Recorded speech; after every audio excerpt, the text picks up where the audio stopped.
Олон улсын өрхийн эмч нарын холбоо 2010 оноос эхлэн жил бүрийн 5 дугаар сарын 19-ны өдрийг дэлхийн өрхийн эмч нарын өдөр болгон тэмдэглэж эхэлсэн. Харин манай улс 2012 оноос эхлэн тэмдэглэж байгаамаа. Энэ жилийн тухайд өрхийн эмч нарын өдрийг өрхийн эмч таны зүрхэнд урайндар зохион байгуулж байна. Дархан сумын хэмжээнд 5 өрхийн эрүүл мэндийн төвд 150 орчим эмч цовилогч тусгай мэргэжилтэн ажиллаж иргэдэд эрүүл мэндийн анхан шатны үйлчилгээг үзүүлж байна. Өнөөдөр дэлхийн эмч нарын өдрийг тохиолдуулаад одоо харайлын бус гэсэн энд бол нөгөө сургууль сурчлагаа энэ бүх нийтийн урьдчилан сэргийлэх үйлчлэгийн хамралт яаж хамрагдах уу, ямар наснд ямар багц байгаа юм. Тэгээд сургууль сурчлагын түлхүүдөө хамруулж байна.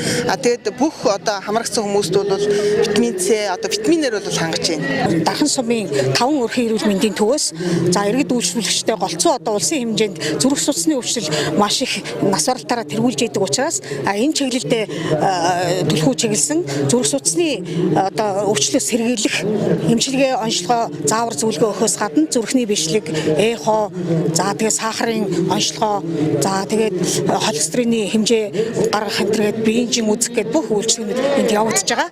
За тэрнээс гадна бас Монгол улсын хэмжээнд илүүдэлжингүй Эрдэж Монгол аян өрнөж байгааг та бүхэн мэдж байгаа. Энэ чиглэлд бас бид нар бас өдрөлөөрөө за нийт иргэдтэй бас дасгал хөтөлбөрөнд зааж сургах, за мөн өөрсдөө үлгэрлэн үзүүлэг тоглолт хийх байдлаар энэ үйл ажиллагаа явагдаж байна.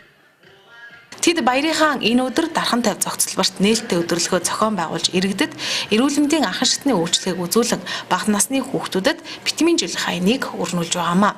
Өдрөлөг оройн 17 цаг хүртэл хүргэлжлэх юм байна.